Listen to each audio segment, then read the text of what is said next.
Republic ಕನ್ನಡದಲ್ಲಿ ಮಾಜಿ CM H D. Kumaraswamy ಅವರು ಎಕ್ಸ್ಕ್ಲೂಸಿವ್ ಆಗಿ ಮಾತನಾಡಿದ್ದಾರೆ. ಸಿಎಂ ವಿರುದ್ಧ ಅದೊಂದು ಬಾಂಬ್ ಹಾಕಿದ್ದಾರೆ. ಆ ಬಾಂಬ್ ಯಾವುದು ತೋರಿಸ್ತೀವಿ ನೋಡಿ.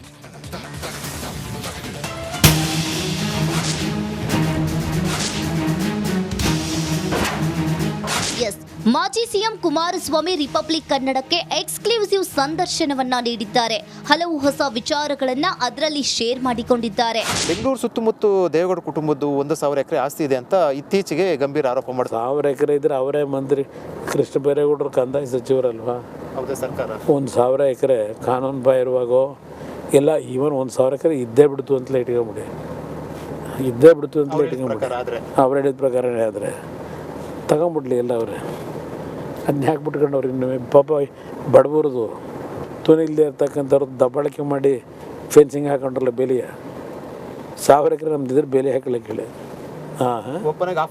ಹೌದು, ನಾನು ಹೇಳಿದ್ದೀನಿ ನನ್ನ ಆಸ್ತಿ 48 ಎಕರೆ ಭೂಮಿ.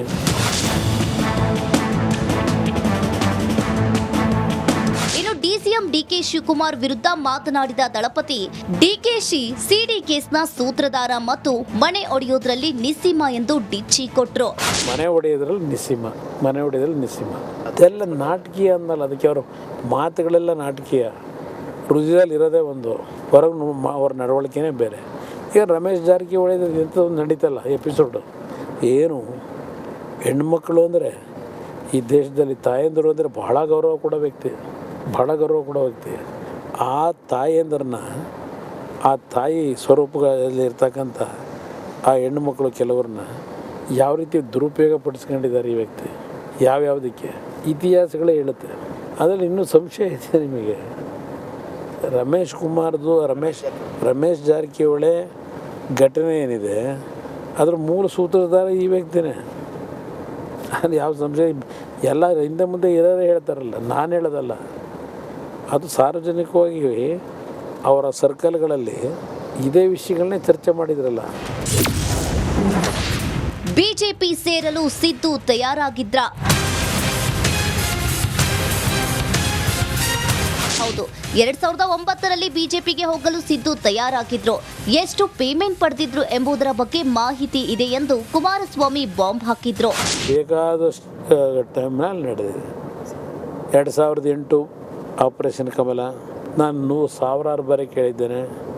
ಆ ಸಂದರ್ಭದಲ್ಲಿ ಎಷ್ಟು ಪೇಮೆಂಟ್ ತಗೊಂಡ್ರಿ ಕಾಂಗ್ರೆಸ್ ಅಭ್ಯರ್ಥಿಗಳನ್ನ ಸೋಲಿಸ್ಲಿಕ್ಕೆ? ಅದಷ್ಟೇ ಅಲ್ಲ, ಖರ್ಗೆ ಅವ್ರನ್ನ 2009 ಪಾರ್ಲಿಮೆಂಟಿಗೆ ಕಾಂಗ್ರೆಸ್ಸಿಂದ ನಿಲ್ಲಿಸದೆ ಹೋಗಿದ್ರೆ, ಪಾರ್ಲಿಮೆಂಟಿಗೆ ಡೆಲ್ಲಿ ಕಳಿಸದೆ ಹೋಗಿದ್ರೆ ಆವತ್ತೇ ಬಿ ಜೆ ಪಿಗೆ ಹೋಗಿ ತಯಾರಾಗಿದ್ದರು. ಈಗ ಬಿ ಜೆ ಪಿ ಬಗ್ಗೆ ಮಾತಾಡ್ತಾರಲ್ಲ, ಆದ್ವಾನಿ ಅವ್ರನ್ನ ಯಾರ್ಯಾರು ಹೋಗಿ ಭೇಟಿ ಮಾಡಿದ್ರು, ಎಷ್ಟು ಸೀಟ್ ಕೇಳಿದರು, ಚುನಾವಣೆಗೆ ಎಷ್ಟು ದುಡ್ಡು ಕೇಳಿದರು, ಇದೆಲ್ಲ ಇದೆ. ಭಾಳ ಜನ ಅದರ ಪಾಲುದಾರರಿದ್ದಾರೆ ಇದು ಹೋಗಿದ್ದವರು. ನಾವು ಹೇಳ್ತೀವಿ, ಅವ್ರು ಯಾರು ಹೇಳಲ್ಲ ಅಷ್ಟೇ. ಒಟ್ಟಾರೆ ಮಾಜಿ ಸಿಎಂ ಕುಮಾರಸ್ವಾಮಿ ಮಾತು ರಾಜಕೀಯ ವಲಯದಲ್ಲಿ ಚರ್ಚೆಗೆ ಕಾರಣವಾಗಿದೆ. ಇದಕ್ಕೆ ಸಿದ್ದರಾಮಯ್ಯ ರಿಯಾಕ್ಷನ್ ಏನು ಅಂತ ಕಾದು ನೋಡಬೇಕಿದೆ. ಲೋಕ ಅಖಾಡದಲ್ಲಿ ಮತ್ತೆ ಈಗ ಟ್ಯಾಕ್ಸ್ ವಾರ್ ದೊಡ್ಡ ಮಟ್ಟದಲ್ಲಿ ಆಗ್ತಾ ಇದೆ. ಹೇಗಂದ್ರೆ ಮಾಜಿ ಸಿಎಂ ಎಚ್.ಡಿ. ಕುಮಾರಸ್ವಾಮಿ ಅವರು ನೇರ ಆರೋಪ ಮಾಡ್ತಾ ಇದ್ದಾರೆ ಈ ಟ್ಯಾಕ್ಸ್ ವಿಚಾರಕ್ಕೆ ಸಂಬಂಧಪಟ್ಟಂತೆ. ಡಿಕೆಶಿ ಪ್ರತಿದಿನ 50 ಕೋಟಿ ಇಲ್ಲದೆ ಮನೆಗೆ ಹೋಗಲ್ಲ. ಡಿಸಿಎಂ ವಿರುದ್ಧ ಎಚ್.ಡಿ. ಕುಮಾರಸ್ವಾಮಿ ಹೊಸ ಬಾಂಬ್ ಹಾಕಿದ್ದಾರೆ. ಬೆಂಗಳೂರಿನಲ್ಲಿ ಎಸ್ಕೆ ಟ್ಯಾಕ್ಸ್ ಶುರುವಾಗಿದೆ. ವೈಎಸ್ಟಿ ಟ್ಯಾಕ್ಸ್ ಜೊತೆಗೆ ಎಸ್ಕೆ ಟ್ಯಾಕ್ಸ್. ನೇರವಾಗಿ ಶಿವಕುಮಾರ್ ಅವರ ವಿರುದ್ಧ ವಾಗ್ದಾಳಿ ಆಗಿರೋದು ಎಚ್.ಡಿ. ಕುಮಾರಸ್ವಾಮಿ ಅವರಿದ್ದ. ರಿಪಬ್ಲಿಕ್ ಕನ್ನಡ ಜೊತೆ ಮಾತನಾಡ್ತಾ ಹಲವು ವಿಚಾರಗಳ ಬಗ್ಗೆ ಪ್ರಸ್ತಾಪ ಮಾಡಿದ್ದಾರೆ. ಈಗ ವೈಎಸ್ಟಿ ಟ್ಯಾಕ್ಸ್ ಹೋಗಿ ಎಸ್.ಟಿ. ಟ್ಯಾಕ್ಸ್ ಶುರುವಾಗಿದೆ.